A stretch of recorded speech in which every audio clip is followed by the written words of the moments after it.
అందరికీ నమస్కారం. నేను మీ అనుపమ. రుక్మిణి కళ్యాణం కథను పెళ్లి కాని వారు అలాగే మరి ప్రేమలో పడ్డవారు తప్పకుండా ఆ కథను వినేటటువంటి ప్రయత్నం చేయండి. ఎందుకు చేయాలో తెలుసా? ఒకవేళ ప్రేమించి ఉంటే మీ ప్రేమ సక్సెస్ అవ్వడానికి, అంటే చక్కగా ఏ ఆటంకాలు లేకుండా మీ పెళ్లి జరగటానికి, అలాగే పెళ్లి కాని వారు ఈ కథను ఒకసారి జ్ఞప్తికి చేసుకోండి. రుక్మిణి కళ్యాణం ఎవరైతే వింటారో, చూస్తారో, ఆ చిత్రాలు చూసినా, ఆ కథను విన్నా చక్కగా మీకు మనసుకు దగ్గరైనటువంటి వరుడు దొరికేటటువంటి అవకాశం ఉంటుంది. లేదా మీరు ఎవరైనా ప్రేమలో ఉంటే ఆ ప్రేమ తప్పకుండా అందరి ఆమోదం పొందుతూ ఉంటుంది. ఎవరు కూడా మీకు అడ్డు వచ్చేటటువంటి అవకాశం ఉండదు దాదాపుగా. కాబట్టి రుక్మిణి దేవి కథ అలాగే రుక్మిణి కళ్యాణం కథను వింటూ ఉండండి. పెళ్లి కాని పిల్లలు మరి ముఖ్యంగా మంచి భర్త కావాలి అనేటటువంటి అన్వేషణలో ఈ కాత్యాయని వ్రతం కూడా అందుకనే వచ్చింది కదా, మంచి వరుడు కావాలి అని చెప్పి. వరుడు కావడం అంటే గొప్ప స్థాయిలో ఉండడం అనే కాదు, సరిగ్గా తనను అర్థం చేసుకునేటటువంటి వ్యక్తి దొరకడమే మరి సరైనటువంటి నిర్వచనం. కాబట్టి కాత్యాయని వ్రతము అలాగే గౌరీ వ్రతము ఇవన్నీ కూడా దానిలోనే భాగం అన్నమాట. ఇవన్నీ కూడా రుక్మిణి కళ్యాణము. రుక్మిణి దేవి ఇక చిన్నప్పటి నుంచి కృష్ణుణ్ణి తన భర్తగా ఆరాధించి, ఇక నిన్ను తప్ప ఎవరిని చేసుకోలేను అని చెప్పి చాలా బాధపడుతూ చాలా మదన పడుతూ ఉండేదట రుక్మిణి దేవి. ఇక వెంటనే ఆయన అన్నగారు, రుక్మిణి దేవి అన్నగారు ఎవరు? రుక్మ. ఈ రుక్మ ఏం చేశాడు? శిశుపాలుడికి ఇచ్చి చెల్లెలకి వివాహం చేద్దామని నిర్ణయించాడు. ఎంత వద్దని వారించినా సరే తన ఇష్టానికి వ్యతిరేకంగా రుక్మ ఈ పెళ్లి ప్రయత్నాలన్నీ చేస్తూ ఉండడంతో మనసేమో కృష్ణుడి వైపు, ఒక పక్క అన్నగారిని చూస్తేనేమో వినడు. కాబట్టి ఏం చేయాలో తెలియక దగ్గరలో ఉండేటటువంటి రాజ్యంలో అంతఃపుర స్త్రీలు అప్పట్లో మనలాగా బయటికి వెళ్ళేటటువంటి స్వేచ్ఛ లేదు కదా, కనీసం చిన్న ఉత్తరం కూడా పాస్ ఆన్ చేసేటటువంటి సౌలభ్యం లేదు. చిన్న ఉత్తరం గాని, చిన్న కాగితం గాని ఈ రాజ్యం నుంచి వేరే రాజ్యానికి వెళ్ళేటటువంటి అవకాశమే లేదు.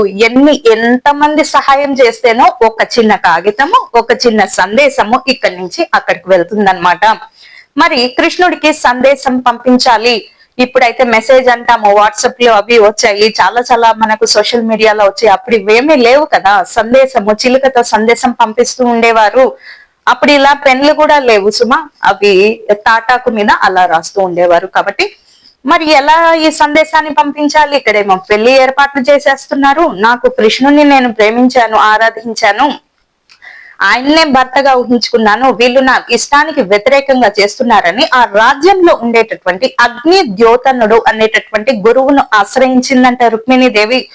చూడండి గురువు గారు, నేను ఎప్పుడో నా మనస్సును కృష్ణుడికి అర్పించాను, వీరు నా మనస్సుకు వ్యతిరేకంగా ప్రవర్తిస్తున్నారు, ఆయనకు ఎలాగైనా ఈ సందేశాన్ని చెప్పిరండి అని చెప్పి ఈ గురువుకు మరి అంటే నా సందేశాన్ని, భావాన్ని ఆయనకు వ్యక్తపరచండి అని చెప్పి గురువును ఆశ్రయిస్తుంది. గురువును ఆశ్రయించి చాలా తెలివైన పని చేసింది అనమాట.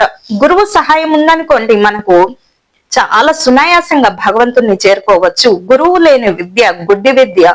ఎంత జ్ఞానం ఉన్నా గురువు అనేవాడు లేకపోతే మరి పెద్ద పెద్ద వాళ్ళు చూడండి, దానికేమో అర్థం ఉండదు. గురువు అనేవాడు లేకపోతే తల్లిని ఎంచుకుంటారా, తండ్రిని ఎంచుకుంటారా, మీకు ఇష్టమైన స్నేహితుల్ని ఎంచుకుంటారా, లేదా ఒక ఫిలాసఫర్ స్పిరిచువల్ గైడ్ ని ఎంచుకుంటారా, మీ ఇష్టం. కాకపోతే ప్రతి మనిషి జీవితంలో ఒక మార్గదర్శనం చేసేటటువంటి వ్యక్తిని ఎంచుకోవడం తెలివైన పని.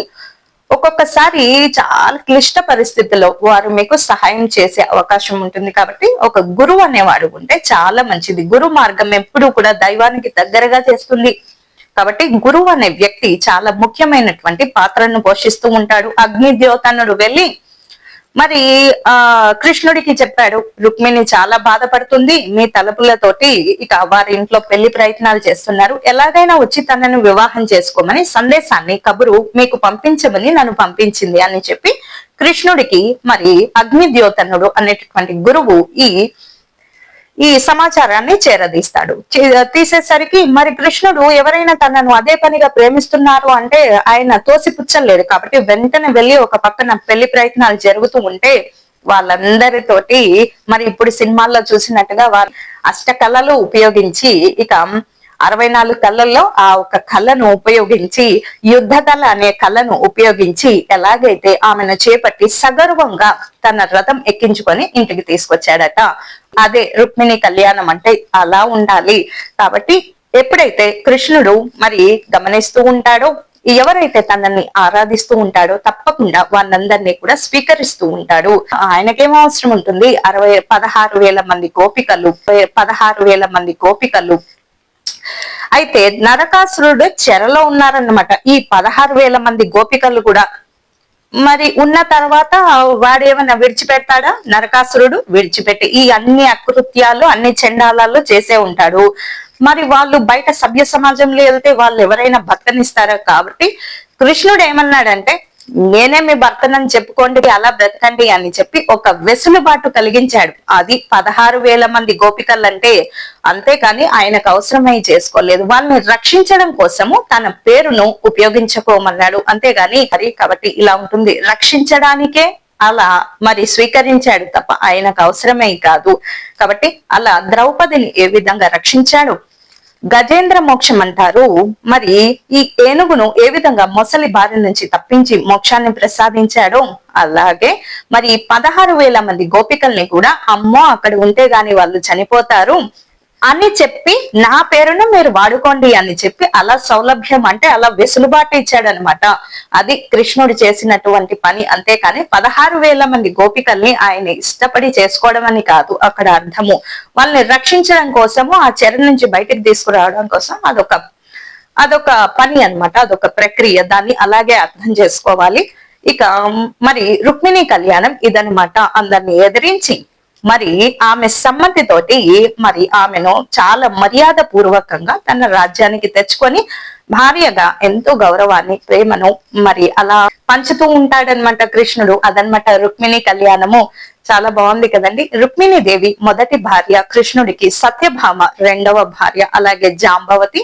ఇక చాలా మంది అష్ట భార్యలు ఉంటారు. సరే ఎవరు ఏమైనా సరే మొదటి భార్య మాత్రం రుక్మిణియే. మరి ఈ విషయాలన్నీ కూడా కొంచెం కొంచెం తెలుసుకునేటటువంటి ప్రయత్నం చేస్తారని ఆశిస్తూ స్వస్తి.